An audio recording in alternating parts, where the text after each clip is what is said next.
next one I picked up was another pre-order. Hello everybody, my name is Kelsey and we're about to get very, very nerdy with just pure chaos.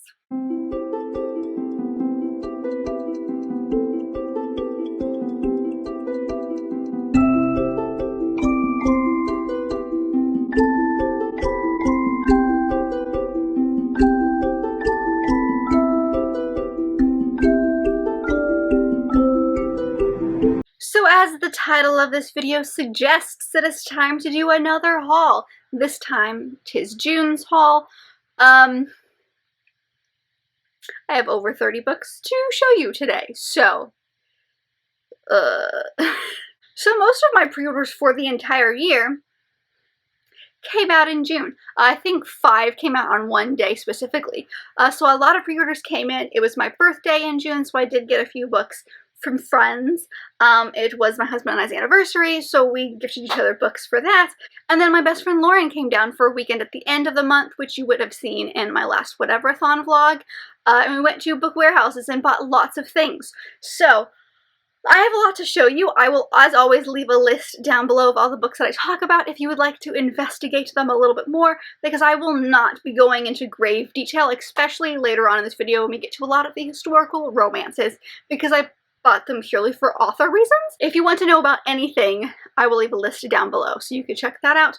But without further ado, we have so many books to get to, and I know for a fact that there are some that I have forgotten about that, like, my husband picked up, and they're not in my list here, and I don't remember what they are.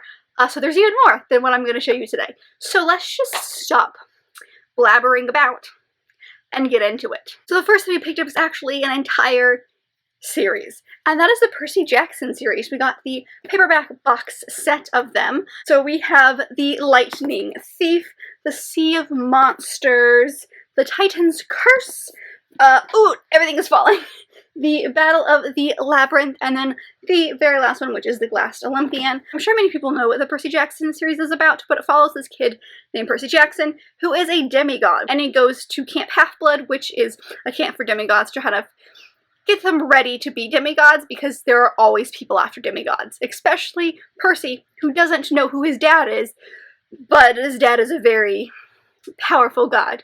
And he goes on adventures, so I don't know what the rest of the series are about, but that's at least what the first one is about. And then my pre-order from the end of May finally arrived, and that is the second in the Runaway Royal series by Alyssa Cole, which is How to Find a Princess.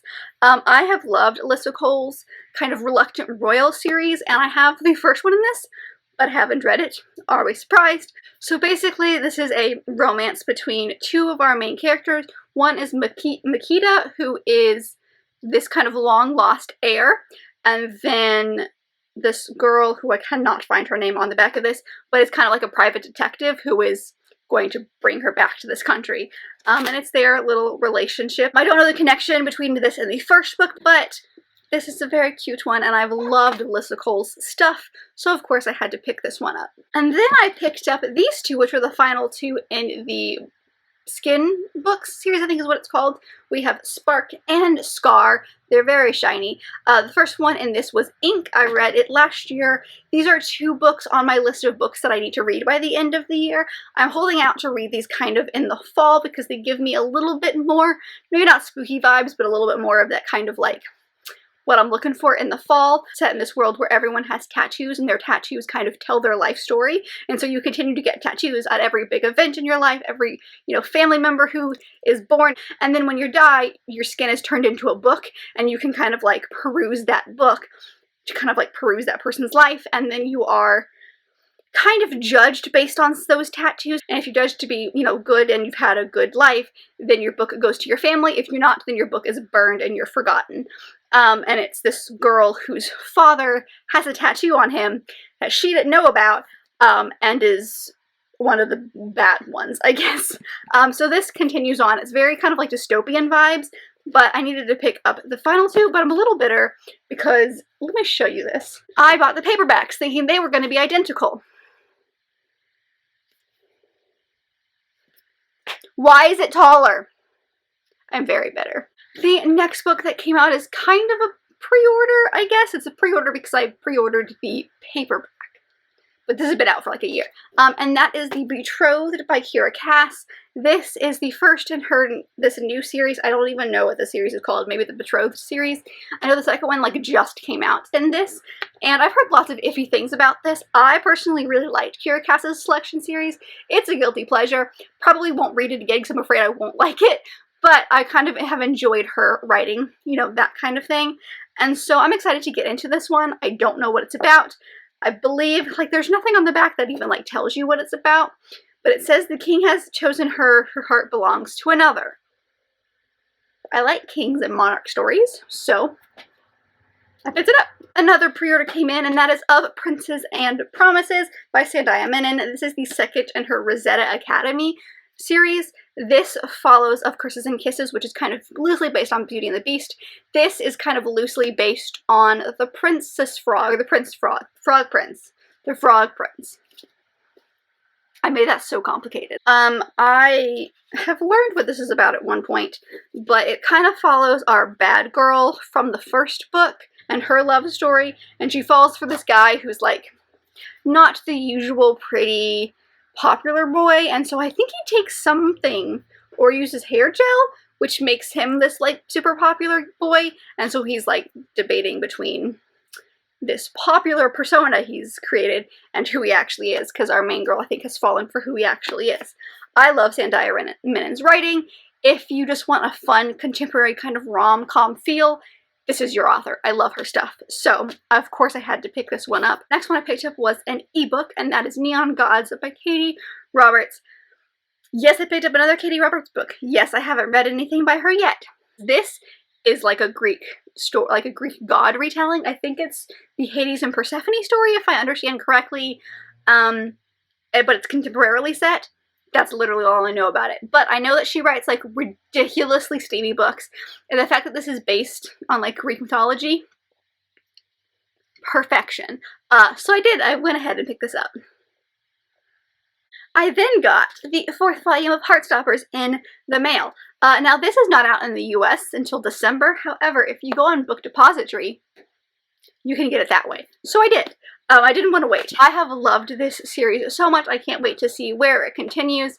This is just one of those like wholesome, fantastic stories. It follows our two main characters, Nick and Charlie, as they kind of explore their relationship. Highly, highly recommend this. I don't know what's going to happen in this one, but it looks cute, and I love them so much. The next one I picked up is actually one I've already read because I bought it for June, and that is Rick by Alex Gino. This is a companion sequel to George by Alex Gino, which I read last year. I love George. George is more like elementary school. Rick is more middle school. So it follows our main character, Rick, who is not the bully in the first book of George, but he is friends with the bully in the first book. And so in here we see him now starting middle school and kind of questioning his sexuality, or starting to question things. I'll leave my wrap up above if you want to get my full thoughts on this, but I love these stories so much. I love Alex Gino's writing. I think they're incredible, and this is so important for young readers. The next one I picked up totally on a whim because it is a kind of indie published, self-published book, and I've never read anything by this author, but just something about like his Instagram makes me very happy, so I went ahead and purchased this, and that is The Lost Mage by Ben Alderson. Alderson does have some other fantasy books out there. I believe he's got a trilogy out, and I think there's going to be a Beauty and the Beast retelling that comes out this fall, and I'm just like, I want that. But this is basically about gay wizards and dragons, and that's really all I needed to know. But it follows our main character Maximus, who has always hated magic, and then one day he gets this little like mage symbol on his palm, so he becomes a mage with magic, and he goes on some adventures. Also, this cover is stunning, and I of course needed to support some indie publishers, or indie writers, so I decided to give him a shot with this one. It just came out like this summer, I think. Yeah, he kind of reminds me of Frodo a little bit on the cover there, but I'm excited about it. I then picked up The House by the Cerulean Sea. In the Cerulean Sea, I cannot tell you how many times I've messed that up just in like my daily life. This is an adult book that has been hyped for so long. So many people in my life have told me to read this and think I would really enjoy it. It basically follows this guy named Linus, who is a caseworker at the Department of in charge of magical youth, and so he has to go to this boarding house to check out some of the kids there to make sure that, like, they're not going to be evil.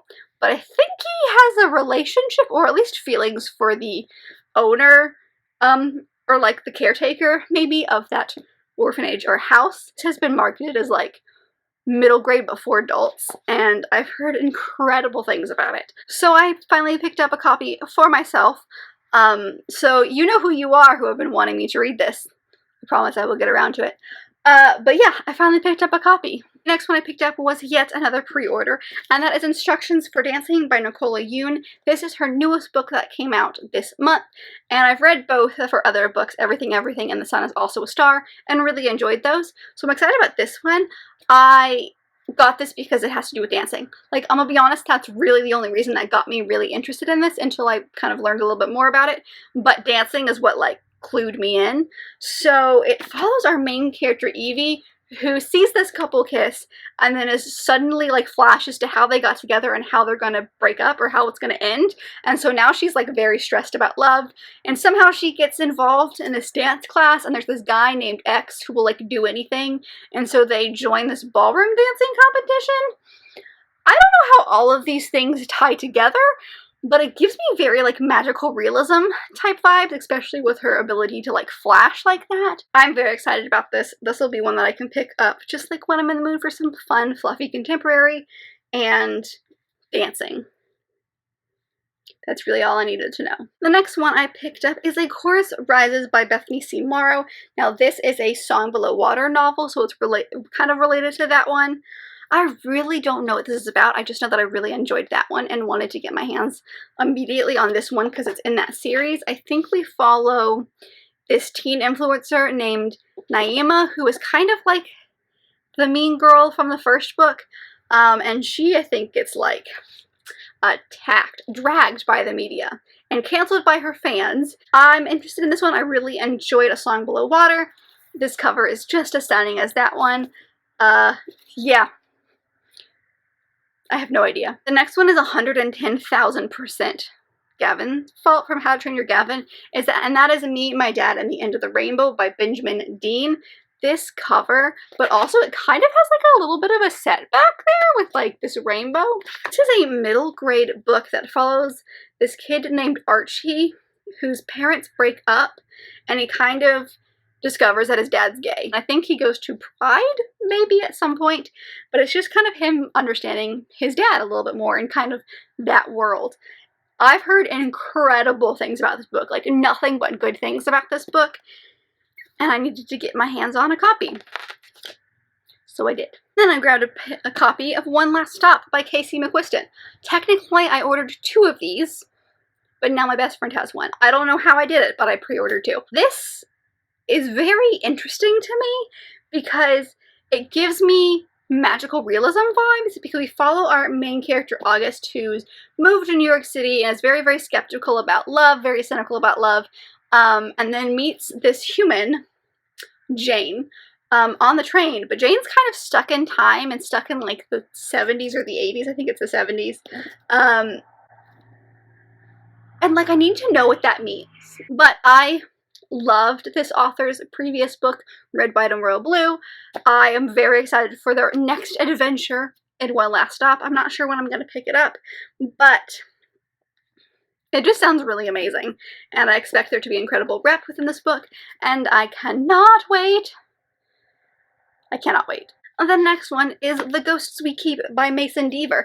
I picked this up purely because I loved Mason Deaver's first book. I don't know much about this, but it's about grief mostly. We follow this main character, Liam, and his brother Ethan has suddenly been killed in a hit and run, and so he's dealing with his grief, and he kind of connects with Ethan's best friend, Marcus, and it's the two of them kind of coming to terms with their grief and kind of grieving together. So I expect this to be a very tough book to get through because it feels like it's going to be purely about grief. But I've loved this author's previous book. Like I said, it was incredible.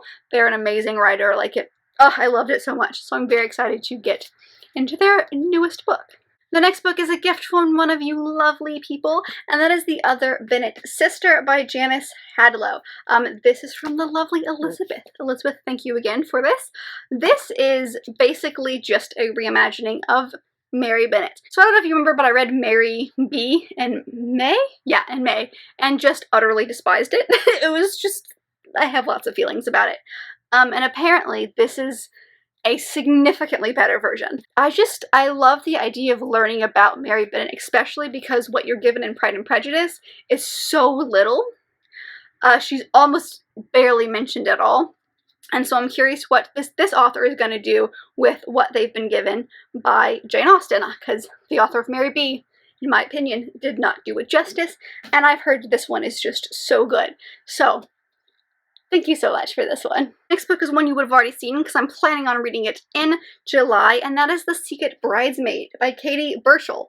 This follows our main character, Sophie, who has kind of created this career as being the secret bridesmaid. She's hired by the bride or the mom or somebody like that to be in the wedding party and kind of act as maybe not necessarily an event planner like I've said before, but kind of just to keep the peace, make sure that everything is going smoothly, make sure that this wedding goes off without a hitch. And so in this instance, she is hired by the mother of the bride, and the bride is a bridezilla and despises her. And I think they actually become friends by the end of this, which I would love to see. But I also know that she starts to fall for the bride's older brother. So a little bit of a romance there, and I just like the idea of that. It just sounds really fascinating. So I can't wait to see where this goes. I next picked up Dial A for Aunties by Jessie Q. Sutano. I don't know a whole lot about this, but I know that it follows our main character who accidentally kills her blind date somehow, and then gets her family involved in covering everything up. I don't know, but like, that sounds amazing. So I'm reading the back and it this looks like it's gonna be so much fun. So she calls her mom because he accidentally kills her blind date, and her mom gets all of her aunts involved. And then it says, unfortunately, a dead body proves to be a lot more challenging to dispose of than one might anticipate, especially when it is inadvertently shipped in a cake cooler to the over-the-top billionaire wedding.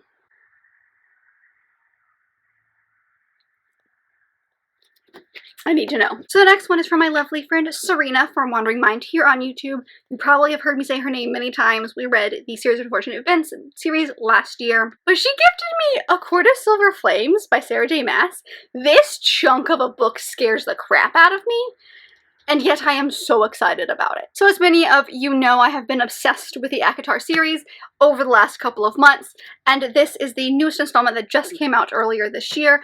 This is the kind of like second half of the series, if you will, and this book in particular follows Nesta after the events of the ACOTAR series so far. So I do have the tiny little novella to read before this one, but I am so excited to get invested in this. I've heard this is the best in this series, and so like I just need to know what that means. So I don't know when I'm going to get around to this chunk, but it will be this year sometime for sure. But thank you so much, Serena. I got the next book from my lovely friend Taylor. We're kind of around the time of my birthday. I don't know if you could tell, but she gave me Romancing the Duke by Tessa Dare, which I actually have read, so go check out my wrap-up for that. Basically, the idea of this is it follows our main character, Izzy, whose father is a writer, and so she's grown up her entire life around stories and kind of like thought of as like this really young girl. Everyone's kind of obsessed with her father's stories, and so by some mix-up, she and this duke co-own a castle that's very run down, and so like they have a lot of bantering things happen because they're trying to figure out what is going on and why all of a sudden she supposedly owns this castle that he supposedly owns. And so it's just the two of them. It's very cute. I highly recommend, and oh, so good. So thank you, Taylor. The next one I don't really know a whole lot about, but it was a gift from my husband for our anniversary, and that is The Double Vice by Chris Holcomb. This is another self-published, indie-published book, and it's basically a murder mystery set in the 20s, and I'm so on board for it. So I think this is part of a series. It's called The First Hidden Gotham Novel, so I think there's a series of these, but it's set in the 20s. And honestly, that's all I needed to know. It is a murder mystery, which just makes it even better. I don't know, it sounds really good. So he thought I would enjoy it. I think he's correct. I think I will enjoy it. So I'm excited to have another indie published book. I love getting all these fun indie published books. They make me so happy. And then for him, I got him for our anniversary, was 2 books, and that is Trust by Pete Buttigieg, and I Have Something to Tell You by Chasten Buttigieg. I don't know if you can tell, but we like Pete Buttigieg in this house, and Chris has read the other book that he has written, and so he really wanted this one, and then also his husband wrote a book, and his husband is a Montessori teacher, I believe, so I gave him these 2 books. They're kind of like memoirs of their lives. My last pre-order, before we get into the mini books I picked up when my friend Lauren was here, which some of you would have seen in that last vlog, but my last pre-order was My Contrary Mary by the Lady Janies, Cynthia Hand, Birdie Ashton, and Jody Meadows. I did check, they're still calling themselves the Lady Janies. This is the start of their new trilogy, all about Marys, very similar to their Janies series. This one specifically follows Mary, Queen of Scots, and it takes place in the same world as their first book in the Jane series, My Lady Jane, kind of in that Tudor England-esque, right, maybe Elizabethan England is more correct, time period. Now this one takes place in France, but it's during that time period and it's kind of the same world. But I'm so excited because the writing is very funny. I cannot wait to start this at some point. So the next few books, the next 3 to be specific, are books that my friend Lauren brought me when she came to visit. The first one is the second in the Tristan Strong series, Tristan Strong Destroys the World by Kwame Mbala. My husband really loved the first one in the series. It's his first kind of introduction to the Rick Riordan Presents series, or trademark, is that the right, I don't even know what you would call that, publishing house maybe? I really don't know much about this series. I believe it follows African mythology, and it's very similar kind of to like Our Shaw, because Our Shaw is also a Rick Riordan Presents series. But yeah, so now we have the second one, and then ironically, I just mentioned it, she gifted us the third in the Our Shaw series, Our Shaw and the Tree of Wishes. I have not read this third one yet. I've read the first 2. We want to get our hands on this entire series, but we're starting with the third one apparently. This one specifically follows Indian mythology. I loved the first 2 so far.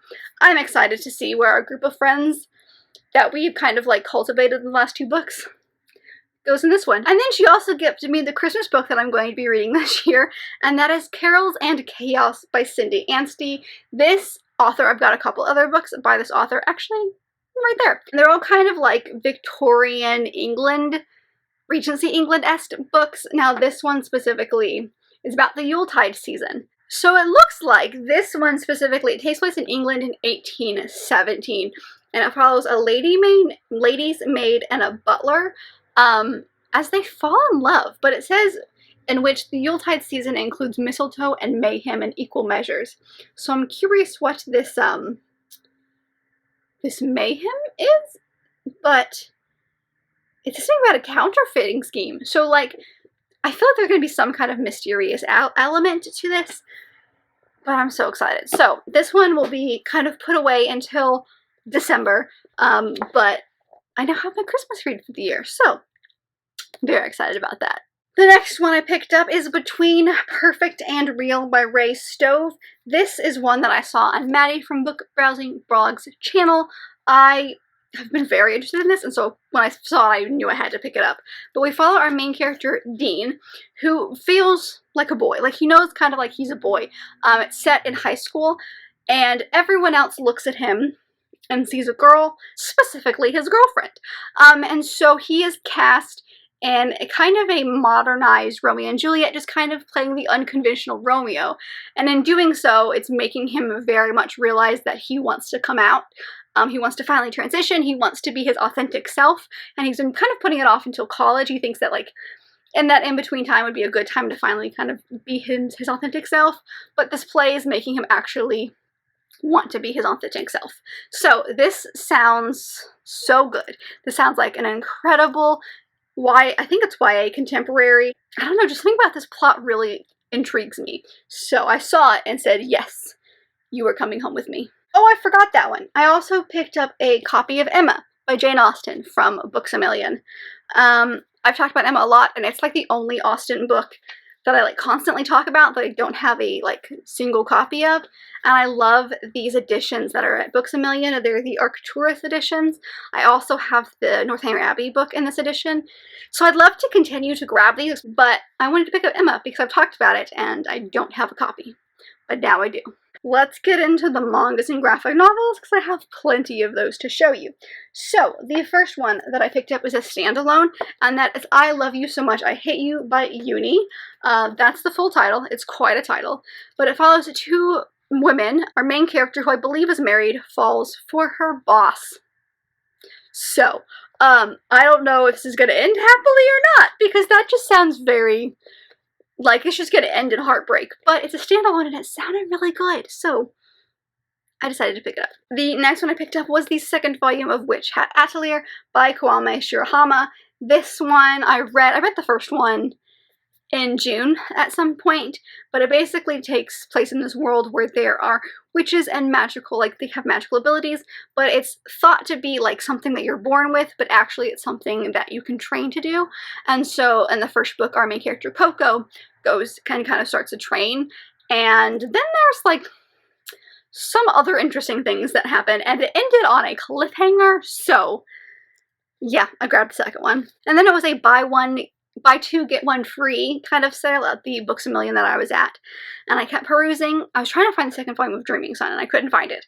And so I was perusing and I was perusing. And I finally stumbled upon this. And it's a series that a manga series that I've been really interested in. But I was hoping there would be like a volume or two I could pick up. But no, they only had a bind up of the whole freaking thing. So I went ahead and got it. And that is Stupid Love Comedy. And it follows this girl who is an author. And she gets a new editor that she finds very attractive. But it sounds like it's going to be kind of like a hate to love situation. She finds him very, very attractive, but they do not get along. So I'm very excited about this. I will not be reading this in one go unless I can't put it down, which is entirely possible. But I did it. I picked up this big old thing. So I really hope I like this. I have noticed when it comes to mangas, I enjoy the contemporary ones more than the fantasy ones. With that being said, the next one I have to show you is a fantasy manga, and that is The Water Dragon's Bride by Ray Toma. This is one that I saw in one of the warehouses. It was the first volume, it was the only one that was there, and the idea of kind of like water, mermaid, siren type things always fascinates me. So, we're going to give this one a try. I have no idea what it's about, but I think it's a girl who becomes a dragon? A water dragon's bride, but like the colors are really pretty. I don't know, but we're going to give it a shot. I also picked up a couple of first volumes of graphic novels. The first one being volume 1 of Descender by Jeff Lemire and Dustin Nguyen, maybe? And this follows our main character, Tim 21, who has kind of been out for a long time, and robots have been kind of like outlawed, and he's a robot, and so he wakes up into this world that doesn't like him, and I think there's something with his code that can help the world out a little bit, but I've heard really good things. I've heard if you like the Sleeping Giants series that this is a good one to pick up as well, so we're going to give it a shot. I'm excited. I've heard Book Roast, G from Book Roast, talk about this a ton, so I'm excited to try this one out. The next one is the first volume of Giant Days, which follows a group of girls as they start college, and this is a very kind of like slice of life. I've heard Jade from Jade Ray Reads talk about this a lot, and she does not like contemporary things, but she really likes this. I thought I would give it a shot, so that's the other graphic novel, volume 1, that I picked up. I think the last book before we get into all of the historical fiction, which we're gonna like plow through, is this one, which is Neil Patrick Harris' Choose Your Own Autobiography. So he's written his autobiography, but he's done it in a like choose your own adventure style. And my husband and I both love Neil Patrick Harris, and I think that this is so funny and fascinating, and I'm so intrigued how this is gonna work. So we picked this one up as well. Alright, getting into the first historical romance book, I picked up Seduction of a Highland Lass by Maya Banks. I loved this one, reread this one in June. I've been doing a buddy read with my friend Taylor of the Maya Banks books. This is not my favorite of hers, that still is Never Seduce a Scot, but this is a very close second. So I wanted to get my own physical copy of this one. And we picked up A Wedding Wager by Jane Feather. I have another book by Jane Feather.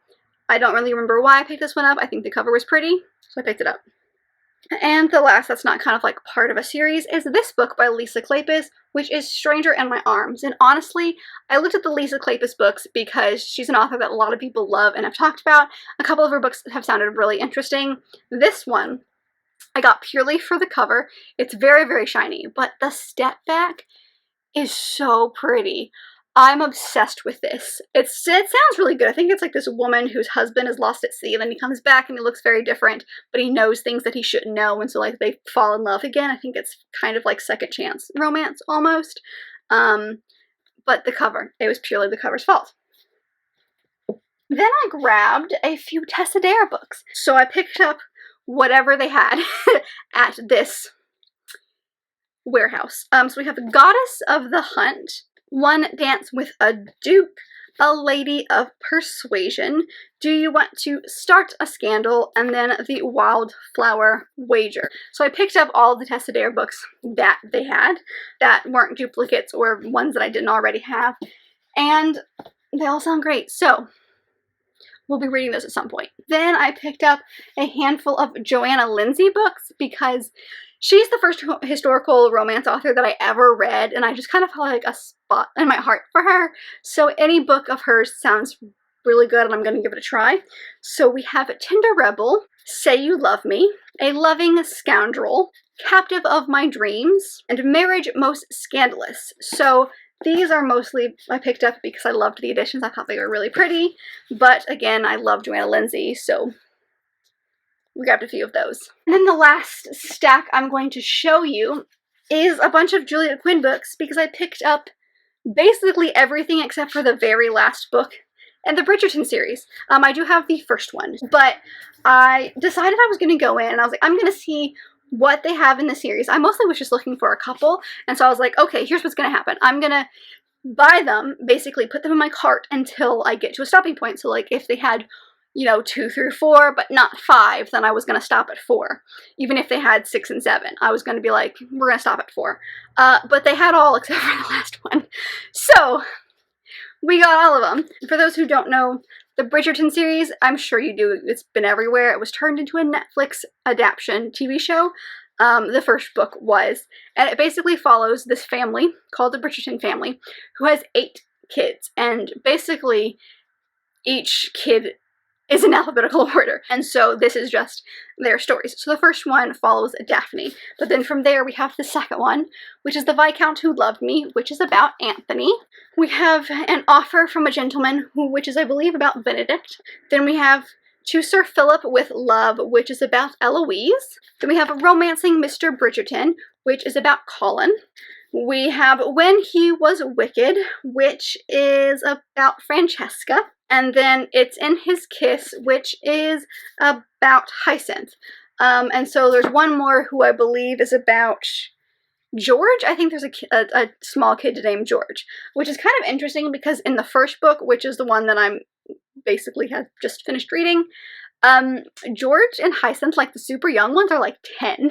So I'm curious to see like what the time lap is with these, because it's each sibling's romance story.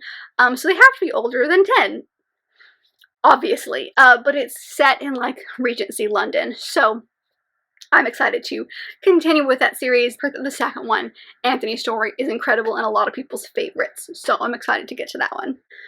But that's it. Those are, well, that's not all. I know there's more, but I don't know where they are. But that's it for now. That's what I'm doing. Those are the books that I picked up in June. My voice is going. I'm tired. I need water. So we're going to end it here. But I hope that you enjoyed this ridiculously long haul. I'd say I'm sorry, but I'm not. But I hope that you enjoyed. Let me know if you've read any of the books that I mentioned. I would love to know your thoughts on them. There's quite a few here, so you have a good chunk to pick from. Like I said at the beginning, I will have all of them linked down below if you would like to check them out yourself or kind of learn a little bit more, especially some of the historical romances that I didn't go into detail. You can find all that down below. But if you like this video, and I very much hope that you did, don't forget to give it a big thumbs up and subscribe down below if you want to be part of this awesome growing family. I've also got all my social media as well as other fun bookish links down there, so don't forget to check all of those out. And I'll see you guys in my next video. Bye!